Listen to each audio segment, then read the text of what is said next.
իդեալ համակարգը եկամտահարկի վերադարձի օրենքի շահառուների միջև տեղաբաշխում է մինչև 2.5 միլիարդ դրամի վերանորոգման սերտիֆիկատներ։ 5000 ընտանիք կարող է ստանալ 500,000 դրամ արժողությամբ վերանորոգման սերտիֆիկատ, մոտենալով իդեալ համակարգի ցանկացած խալոցրահ։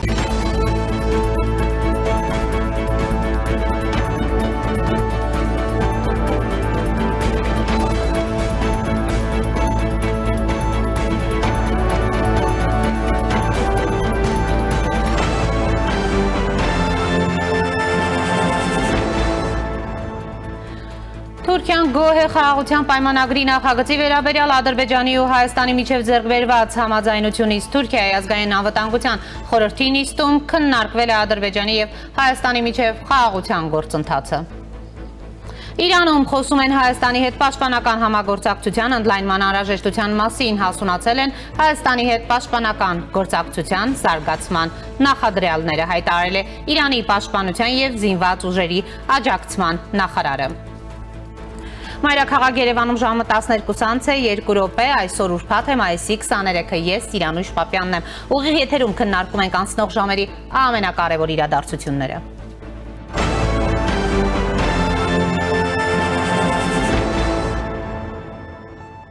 Թուրքիայի ազգային անվտանգության խորհրդի նիստում քննարկվել է Ադրբեջանի և Հայաստանի միջև խաղաղության գործընթացը։ Թուրքիան գոհ է խաղաղության պայմանագրի նախագծի վերաբերյալ Ադրբեջանի և Հայաստանի միջև ձեռքբերված համաձայնությունից։ Այս մասին նշվում է Թուրքիայի ազգային անվտանգության խորհրդի նիստի ամփոփիչ հայտարարության մեջ, որը վարել է նախագահ Ռեջեփ Թայիփ Էրդողանը։ Նշվում է, որ հանդիպման ընթացքում հաստատվել է վերջնական խաղաղության հաստատելու շահագրգռվածությունը, որը օգուտ կբերի ողջ տարածաշրջանին։ Նշենք, որ վերջին ժամանակներս Թուրքիայից բազմիցս հայտարարություններ են հնչել, հույս հայտնելով, որ Հայաստան-Ադրբեջան խաղաղության պայմանագիրը որքան հնարավոր է շուտ կկնքվի։ Իսկ ընթացիկ տարվա ապրիլին Անտալիայի դիվանագիտական ֆորումի շրջանակներում Թուրքիա այցելած Հայաստանի արտգործնախարար Արարատ Միրզոյանը թուրքական զանգվածային լրատվամիջոցների հետ զրույցում չէր բացառել, որ Հայաստանն ու Ադրբեջանը կարող են խաղաղության պայմանագիրը ստորագրել Թուրքիայում։ Ինչ վերաբերում է ստորագրման վայրին, դա էական չէ, կա գաղափար այն ստորագրել Հայաստանի և Ադրբեջանի սահմանին։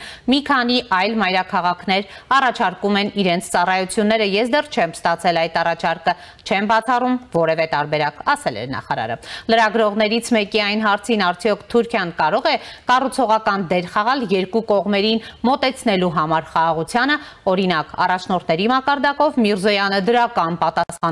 պատասխաններ տվել, այո, Թուրքիան կարող է։ Նախարարի տպավորությամբ Թուրքիայի հրապարակային դիրքորոշումն այն է, որ հայ-ադրբեջանական կարգավորման գործընթացը լավ է ընթանում։ Սա իմ անձնական մեկնաբանությունն է, ես բառացիորեն չեմ մեջբերում որևէ թուրք պաշտոնյայի հայտարարություն, բայց ընդհանուր տպավորությունս հետևյալն է, Թուրքիան ասում է այո, մեր երկկողմ գործընթացը լավ է ընթանում։ Ունենք այս ծրագիրը, այն ծրագիրը, ունենք Հայաստան-Թուրքիա հարաբերությունների լիարժեք կարգավորման մտադրություն, բայց չեն կարող այն ամբողջությամբ ավարտին հասցնել, քանի որ դեռ Հայաստան-Ադրբեջան կարգավորումը լիովին իրականացված չէ, ասել է Միրզոյանը։ Եվ այս պահին զրուցելու եմ թուրքագետ Նելի Մինասյանի հետ։ Տիկին Մինասյան, բարև ձեզ, շնորհակալ եմ միանալու համար։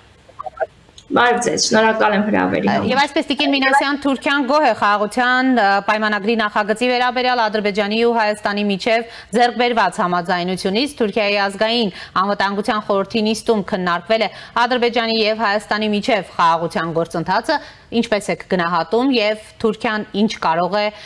ինչպիսի միջնորդի դեր կարող է ստանձնել, հաշվի առնելով նաեւ այն հանգամանքը, որ վերջին շրջանում շատ են այդպիսի հայտարարությունները, ես մեջբերեցի Արարատ Միրզոյանի ուրեմն թուրքական լրատվամիջոցներին տված պարզաբանումները եւ Թուրքիայի կարևոր դերակատարությունը այդ հարցում համեցեք։ Նախ ազգային անվտանգության խորհրդից սկսենք, ըստ էության սա առաջին դեպքը չէր, երբ որ այդ խորհրդի ժամանակ քննարկվում է Հայաստանի եւ Ադրբեջանի միջև եղած այսպես գործընթացները։ Ընթացիկ տարիների ընթացքում, անշուշտ հատկապես 2020 թվականի պատերազմից հետո, այս քննարկումները անընդհատ տեղի են ունեցել եւ երեկվա քննարկումն էլ ես ինչ որ առանձնահատուկ չէի առանձնացնի, որովհետև դա ընդհանուր տրամաբանության, ընդհանուր Անկարայի քաղաքականության ուրեմն մասն է կազմում։ Եվ թերևս այս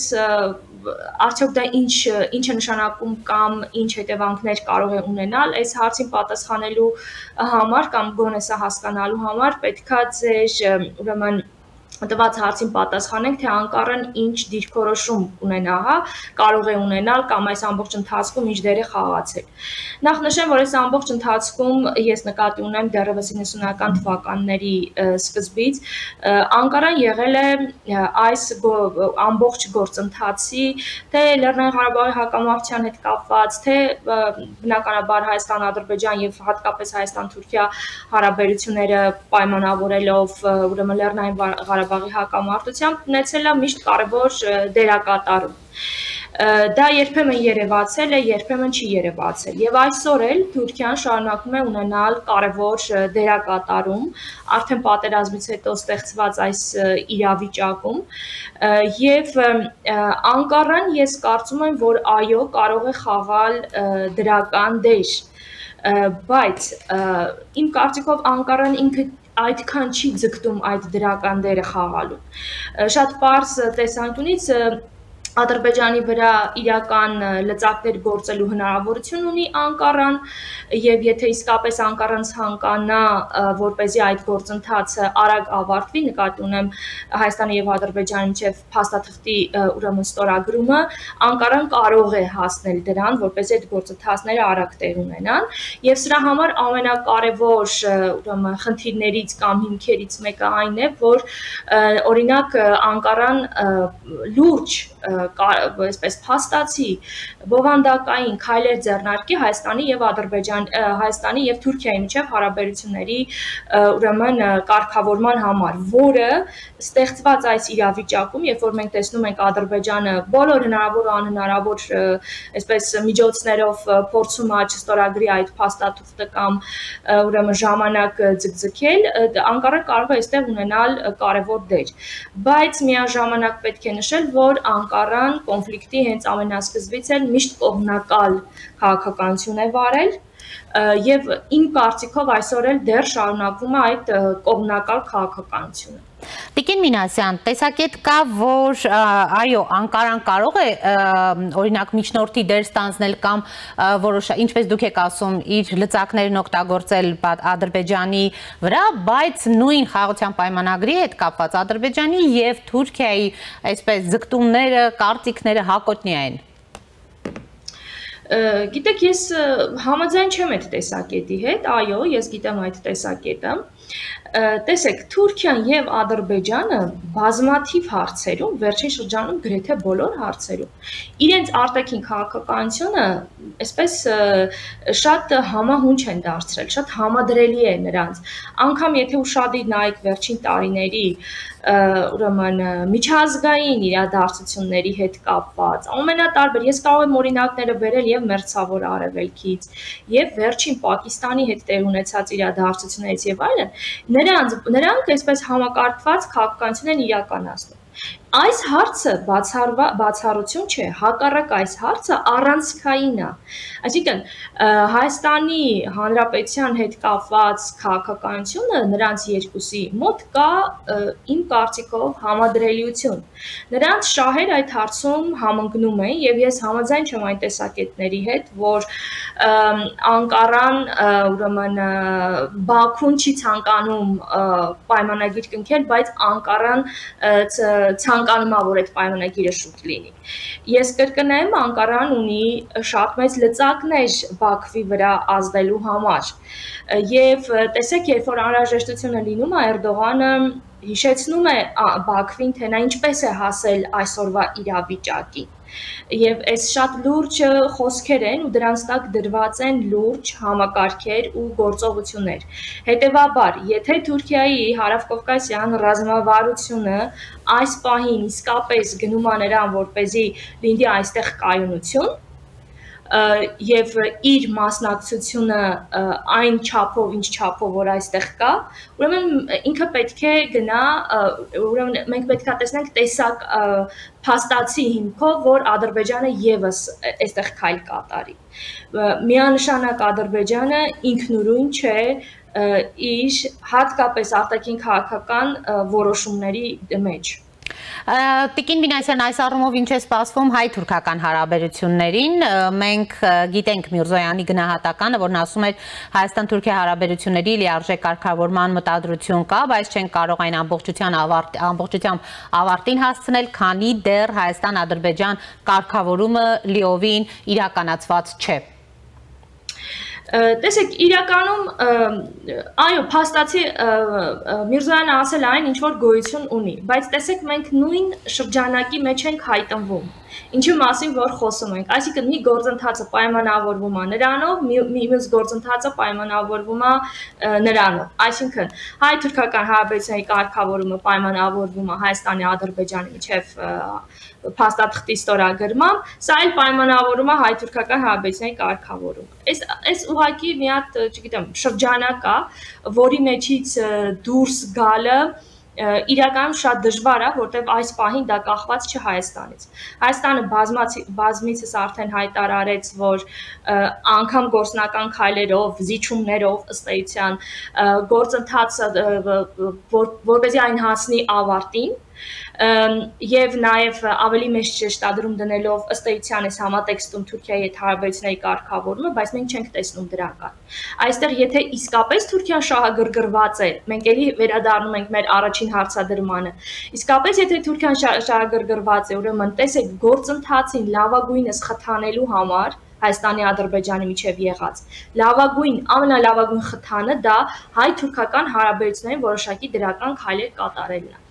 Օրինակ սահմանը երրորդ երկրների ուրեմն քաղաքացիների համար բացելը։ Օրինակ հիմա արդեն տուրիստական շրջան է սկսվում, Հայաստանի սահմանը ուղիղ բացելը եւ երկկողմանի պայմանավորվելը, որ փոխադարձ տուրիստները ոչ թե Վրաստանի տարածքով գան, այլ ուղիղ հայ-թուրքական սահմանով անցնեն։ Տեսեք, սրանք կլինեն իսկապես բովանդակային քայլեր, որոնց արդյունքում մենք արդեն իսկապես կկարողանանք ասել, որ Թուրքիան կարող ցանկանում է այս գործընթացը հասնել մինչև վերջին եւ իսկապես այս դեպքում կկարողանանք գնահատել որպես կառուցողական։ Հակառակ դեպքում իմ կարծիքով մենք դեռ շարունակում ենք մնալ այդ շրջանակի մեջ, շրջանակ, որտեղ երեք պետություններից երկուսը համատեղ ըստ էության որոշակի սկզբունքներ են գծագրել եւ մենք էության մեջ դեռ այդ սկզբունքների շրջանակում ենք, մենք ինքնուրույն քայլեր չենք անում մեծ հաշվով։ Իսկ ինչ վերաբերում է բուն հայ-թուրքական հարաբերություններին, եթե անգամ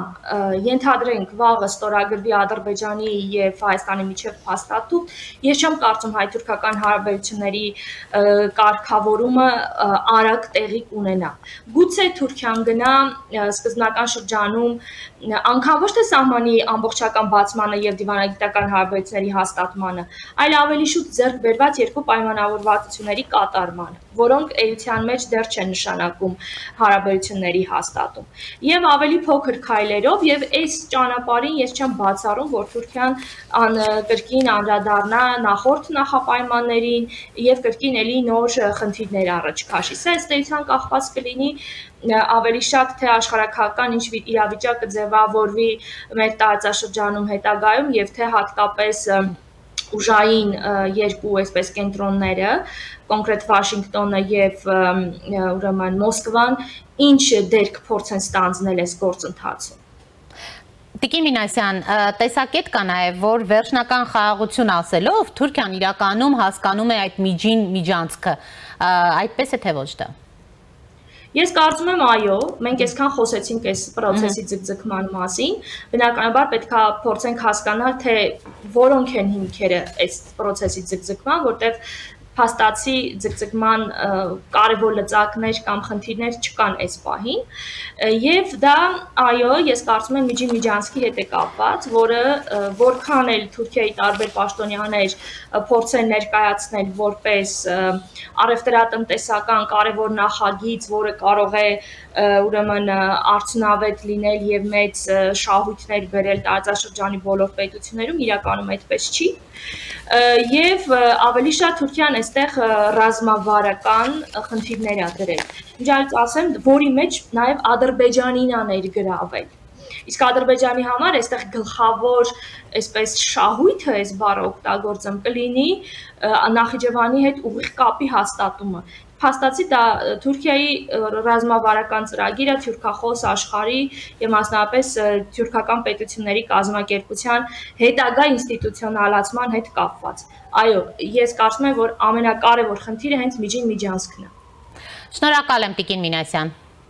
Շնորհակալ։ Հիշեցնեմ զրուցում էի թուրքագետ Նելի Մինասյանի հետ։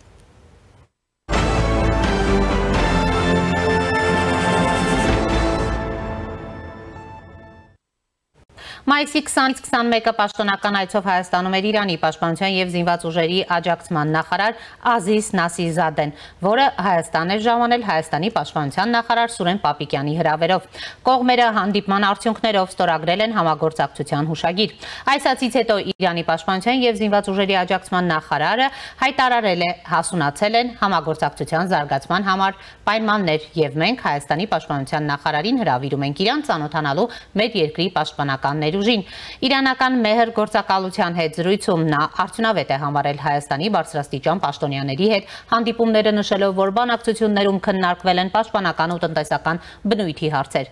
Նասիրզադեի խոսքով Կովկասի տարածաշրջանը կարող է Պարսից ծոցը Սև ծովին կապող տարանցիկ միջանցք դառնալ։ Իրանի պաշտպանական գերատեսչության ղեկավարը կրկնել է իր երկրի դիրքորոշումը տարածաշրջանում սահմանների փոփոխության անթույլատրելիության մասին։ Այս տարածաշրջանը մեծ համար եւ աշխարհաքաղաքական եւ ռազմավարական առումով մեծ նշանակություն ունի։ Հայաստանը նույնպես պայմանավորված իր հատուկ պատմական ու տարանցիկ դիրքով հատուկ տեղ է զբաղեցնում այս տարածաշրջանում։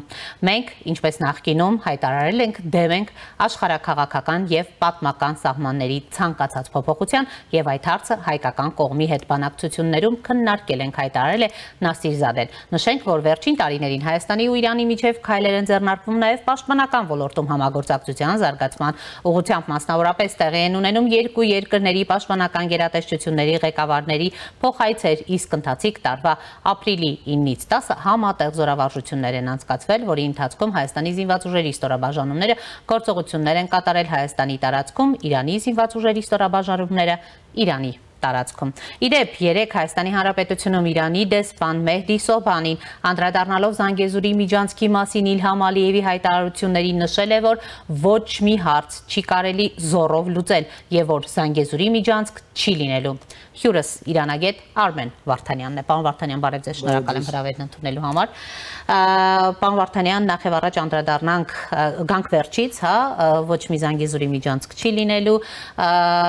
հայտարարություններին Իրանի դեսպանն է հայտարարել, ինչ է սա ըստ էության ուղիղ արձագանք Ալիևի հայտարարություններին։ Այո, ուղիղ արձագանք է Ալիևի հայտարարություններին եւ պետք է նկատել, որ սա ոչ առաջինը եւ երևի ոչ էլ վերջինը։ Իրանում այդ մասին, իրանցի պաշտոնյաները այդ մասին վերջին տարիներին բազմիցս են խոսել, այդ թվում նաեւ Գերագույն առաջնորդի, երկրի նախագահի մակարդակով, այնպես որ սա Իրանի համար կարմիր գիծ է եւ Իրանը ամեն ինչ անել է, որ միջանցք չի լինի եւ ես էլ վստահ եմ, որ որևէ միջանցք ուղղակի չի կարող ստանալ Ադրբեջանը եւ նրա դաշնակիցներ Թուրքիան եւ Ռուսաստանը եւ Հայաստանը այս հարցում բացի Իրանից նաեւ ունի արևմուտքի շատ հզոր եւ հաստատակամ աջակցությունը, հենց այս պատճառներով Ադրբեջանը որևէ շանս չունի Հայաստանից միջանցք խլելու։ Տեսեք, անդրադառնանք Իրանի պաշտպանության նախարարի այցին, կարևոր հայտարարություններին, ինչ հեռանկարներ եք տեսնում առհասարակ պաշտպանական ոլորտում Իրանի հետ համագործակցության, որովհետև կարևոր հուշագրից է խոսվում, կարևոր այսպես համագործակցությունից, Հայաստանը ինչ կարող է ակնկալել Իրանից եւ ձեր գնահատական վերջին այսպես Հայաստանն ու Իրանը ոչ միայն տնտեսական ոլորտում այսպես խորացող հարաբերություններ ունեն, այլ նաեւ պաշտպանական, եթե այսպես շատ ավելի լայն դիտարկենք հարցը։ Այո, ցավալիորեն պաշտպանական ոլորտը դուրս էր մնացել երկու երկրների պաշտոնյաների օբյեկտիվից։ Ես չգիտեմ ով էր դրա մեղավորը։ Միգուցե երբ որ մենք ասում ենք Հայաստանը երկար տարիներ նախաձեռնողական քաղաքականություն չի վարել, նաև այս հարցին է վերաբերում, որովհետև ակնհայտորեն այստեղ բաց կար։ Իրանի հետ քաղաքական, տնտեսական, մշակութային առումով բազմաթիվ այսպես քայլեր էին ձեռնարկվել, բայց երկկողմ պաշտպանական համագործակցությունը շատ ցածր մակարդակի էր եւ միայն վերջին տարիներին նկատվում է, որ այս ուղղությամբ աշխատանքներ են տարվում։ Նախորդ տարի պաշտպանության նախարար Սուրեն Պապիկյանն էր մեկնել Իրան, այն ժամանակ նաեւ Իրանի նախկին նախագահ Ռայիսի հետ հանդիպեց, իրանցի բարձրաստիճան ռազմաքաղաքական ղեկավարության հետ եւ հիմա տեսնում ենք նոր պատասխան այց է եղավ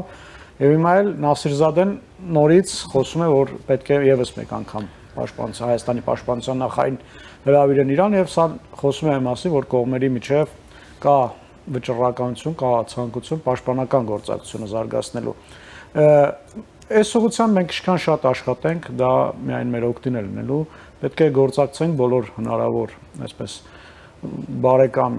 եւ դաշնակից երկրների հետ, որովհետեւ Իրանը շատ մեծ հաջողություններ է հասել պաշտպանական ոլորտում, իրանական բանակը այսօր աշխարհի լավագույնների մեջ է, լավագույն 20 բանակի մեջ է, որոշ տվյալներով նույնիսկ տասնյակի մեջ է մտնում, եւ Իրանի հետ այս համագործակցությունը միանշանակ գխելու է Հայաստանի շահից։ Մենք պետք է Իրանից շատ բաներ սովորենք եւ ունենք այդ հնարավորությունները։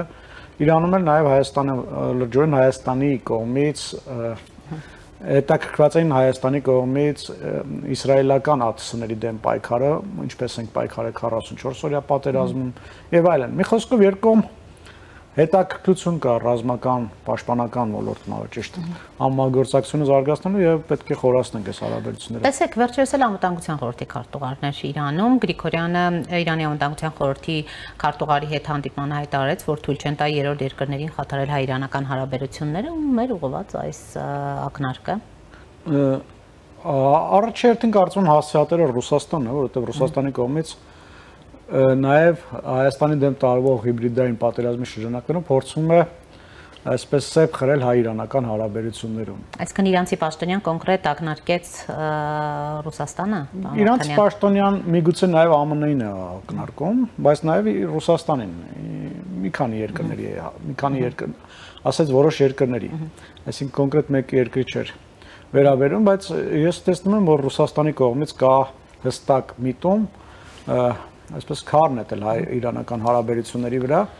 եւ փորձում են նաեւ այս ուղղությամբ ինչ-որ ջանքեր գործադրել։ Ես նաեւ տեղյակ եմ, որ ժամանակին Իրանի կողմից 2-3 տարի առաջ, կարծեմ 2021 կամ 22 թվականին եղել է առաջարկ համատեղ զորավարժություններ անցկացնել Հայաստան-Ռուսաստան-Իրան ձևաչափով, բայց Ռուսաստանի կողմից մերժվել է այս առաջարկը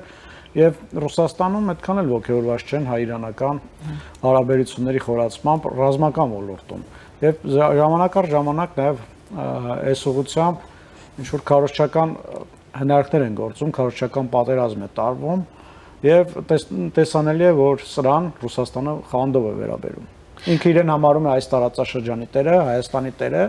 եւ Հայաստանի գործակցությունը որոշ երկրների հետ շատ այսպես խանդով են վերաբերում։ Տեսանք Լավրովի նաեւ հայ-իրանական հարաբերությունները։ Հայ-իրանական Լավրովը տեսանք Երևանում կայացած մամուլի ասուլիսում ինչպես խոսեց Հայաստանի կողմից ֆրանսիական զենքի ձեռքբերման եւ այլ հարցերի մասին։ Կարծես թե հարթակն օգտագործվում էր արևմուտքին քննադատելու։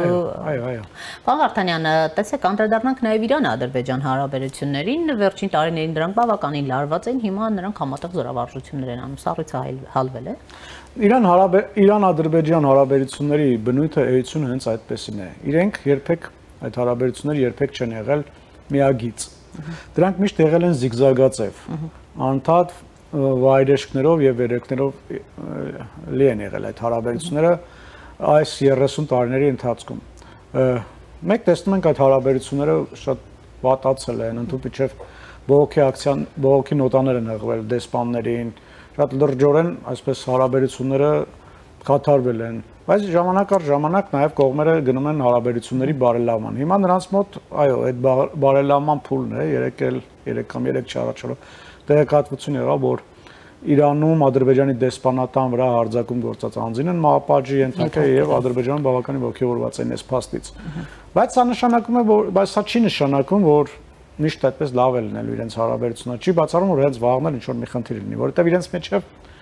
կա խորքային շատ լուրջ տարաձայնություններ, որոնք որ շատ հաճախ այդքան էլ տեսանելի չեն, բայց կան դա եւ կրոնական գործոնն այդտեղ եւ նաեւ